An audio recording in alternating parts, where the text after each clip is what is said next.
নমস্কার। ব্যাংকে অ্যাকাউন্ট করেছেন, দীর্ঘদিন ধরে সেই ব্যাংকের অ্যাকাউন্টে কোনো লেনদেন করতেছেন না, আপনার ব্যাংক ব্যালেন্স মাইনাস হয়ে গেছে। হ্যাঁ, ঠিকই শুনেছেন, আপনার ব্যাংক ব্যালেন্স মাইনাস হয়ে গেছে। এর কারণ হচ্ছে আপনি ব্যাংকের যে মিনিমাম যে ব্যালেন্সটা থাকা লাগে, যে মিনিমাম যে একটা অ্যামাউন্ট থাকতে লাগে, সেই অ্যামাউন্টটা আপনি রাখতেছেন না, যার জন্য আপনার ব্যাংক ব্যালেন্স মাইনাস হয়ে গেছে।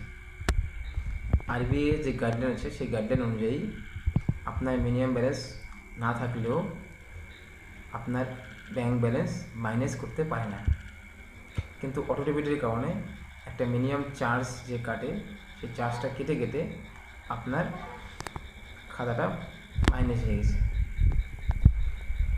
এর সমাধানের জন্য আপনাকে নিকটবর্তী ব্রাঞ্চে গিয়ে একটা আবেদনের ভিত্তিতে সেই সমস্যাটার সমাধান